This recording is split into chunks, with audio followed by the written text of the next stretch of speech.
नमस्कार, ओम आराधना चैनल में आपका हार्दिक स्वागत है। कब है निर्जला एकादशी? 30 या 31 मई? जानते हैं सही तारीख। वीडियो शुरू करने से पहले आप सभी से निवेदन है, प्लीज चैनल को लाइक, शेयर और सब्सक्राइब करें। निर्जला एकादशी भगवान विष्णु को समर्पित दिन है, जो ज्येष्ठ के महीने में शुक्ल पक्ष के 11वें दिन मनाया जाता है। इस वर्ष निर्जला एकादशी व्रत 30 मई को रखा जा रहा है या 31 मई को।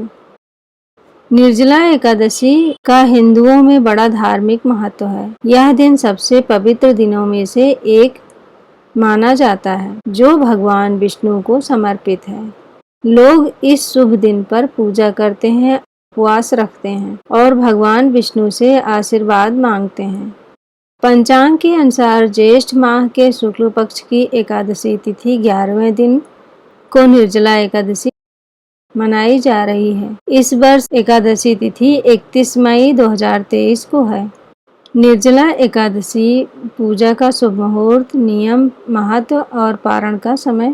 एकादशी तिथि 30 मई दोपहर 1:09 से शुरू हो रही है, लेकिन व्रत सूर्य उदय से शुरू होगा, यानी 31 मई 2023 को निर्जला एकादशी व्रत रखा जाएगा और द्वादशी तिथि को श्रद्धालु अपना व्रत तोड़ सकते हैं, जो 1 जून 2023 को 1:40 पर समाप्त होगा। निर्जला एकादशी 31 मई 2023 दिन बुधवार। एकादशी तिथि प्रारंभ 30 मई 1:09 दोपहर। एकादशी तिथि समाप्त 31 मई 1:45 दोपहर। पारण का समय 1 जून 5:24 से 8:10 तक सुबह। पारण के दिन द्वादशी तिथि समाप्त होने का समय 1 जून 1:40 दोपहर। निर्जला एकादशी के दिन सुबह जल्दी उठकर स्नान आदि कर स्वच्छ कपड़े पहनने के बाद व्रत का संकल्प करना चाहिए। सबसे पहले घर के मंदिर में दीप प्रज्वलित करनी चाहिए। भगवान विष्णु का गंगा जल से अभिषेक करने के बाद फूल और तुलसी पत्र चढ़ाना चाहिए। भगवान को सात्विक चीजों का भोग लगाना चाहिए और निर्जला एकादशी व्रत कथा पढ़नी या सुननी चाहिए। इस दिन भगवान विष्णु के साथ ही माता लक्ष्मी की पूजा जरूर करनी चाहिए। निर्जला एकादशी का हिंदुओं में बड़ा धार्मिक और आध्यात्मिक महत्व है। निर्जला एकादशी को ज्येष्ठ शुक्ल एकादशी भी कहा जाता है, क्योंकि यह शुक्ल पक्ष में पड़ती है। निर्जला व्रत का अर्थ है बिना जल और भोजन के उपवास किया जाता है। द्वादशी तिथि को व्रत तोड़ने के बाद भक्त जल ग्रहण कर सकते हैं। निर्जला एकादशी व्रत सबसे कठोर और पवित्र व्रतों में से एक है। बड़ी संख्या में भक्त इस व्रत को बड़ी श्रद्धा और समर्पण के साथ रखते हैं और भगवान विष्णु की पूजा करते हैं। अब सुनते हैं भीमसेनी एकादशी व निर्जला एकादशी व्रत कथा। भीमसेन व्यास जी से कहने लगे कि हे पितामह, भ्राता युधिष्ठिर, माता कुंती, द्रौपदी, अर्जुन, नकुल और सहदेव आदि सब एकादशी का व्रत करने को कहते हैं, परंतु महाराज मैं उनसे कहता हूँ कि भाई मैं भगवान की पूजा आदि तो कर सकता हूँ, दान भी दे सकता हूँ, परंतु भोजन के बिना नहीं रह सकता। इस प्रकार व्यास जी कहने लगे कि हे भीमसेन, यदि तुम नरक को बुरा और स्वर्ग को अच्छा समझते हो तो प्रति मास की दोनों एकादशियों को अन्न मत खाया करो।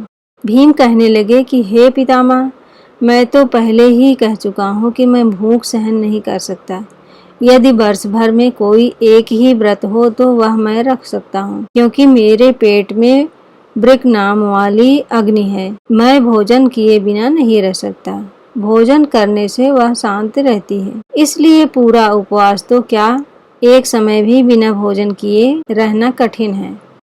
अतः आप मुझे कोई ऐसा व्रत बताइए जो वर्ष में केवल एक बार ही करना पड़े और मुझे स्वर्ग की प्राप्ति हो जाए। श्री व्यास जी कहने लगे कि हे पुत्र, बड़े बड़े ऋषियों ने बहुत शस्त्र आदि बनाए हैं, जिनसे बिना धन के थोड़े परिश्रम से ही स्वर्ग की प्राप्ति हो सकती है। इसी प्रकार शास्त्रों में दोनों पक्षों की एकादशी का व्रत मुक्ति के लिए रखा जाता है। व्यास जी के वचन सुनकर भीमसेन नरक में जाने के नाम से भयभीत हो गए और कांपकर कहने लगे कि अब क्या करूं? मास में 2 व्रत तो मैं नहीं कर सकता। हाँ, वर्ष में 1 व्रत करने का प्रयत्न अवश्य कर सकता हूँ।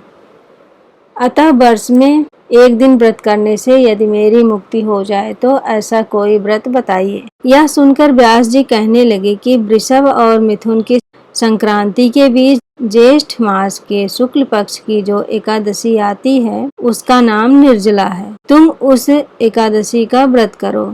उस एकादशी के व्रत में स्नान और आचमन के सिवा जल वर्जित है। इस दिन भोजन नहीं करना चाहिए क्योंकि भोजन करने से व्रत नष्ट हो जाता है। यदि एकादशी को सूर्योदय से लेकर द्वादशी के सूर्योदय तक जल ग्रहण न करे तो उसे सारी एकादशियों के व्रत का फल प्राप्त होता है। द्वादशी को सूर्योदय से पहले उठकर स्नान आदि कर ब्राह्मण को दान आदि देना चाहिए। इसके पश्चात भूखे और सत्पात्र ब्राह्मण को भोजन कराकर फिर आप भोजन कर लेना। इसका फल पूरे 1 वर्ष की संपूर्ण एकादशियों के बराबर होता है। व्यास जी कहने लगे कि हे भीमसेन, यह मुझको स्वयं भगवान ने बताया है। इस एकादशी का पुण्य समस्त तीर्थों और दानों से अधिक है। केवल 1 दिन मनुष्य निर्जल रहने से पापों से मुक्त हो जाता है। जो मनुष्य निर्जल एकादशी का व्रत करते हैं उनकी मृत्यु के समय यमदूत आकर नहीं घेरते। अतः संसार में सबसे श्रेष्ठ निर्जला एकादशी का व्रत है। इसलिए यत्न के साथ इस व्रत को करना चाहिए। उस दिन ओम नमो भगवते वासुदेवाय मंत्र का उच्चारण करना चाहिए और गौदान करना चाहिए। इस प्रकार व्यास जी की आज्ञा अनुसार भीमसेन ने इस व्रत को किया। इसलिए इस एकादशी को भीमसेनी या पांडव एकादशी भी कहते हैं। निर्जला व्रत करने से पूर्व भगवान से प्रार्थना करें कि हे भगवान, आज मैं निर्जला व्रत करता हूँ। दूसरे दिन भोजन करूँगा। मैं इस व्रत को श्रद्धा पूर्वक करूँगा। अतः आपकी कृपा से मेरे सब पाप नष्ट हो जाएं। इस दिन जल से भरा हुआ 1 घड़ा वस्त्र से ढककर स्वर्ण सहित दान करना चाहिए।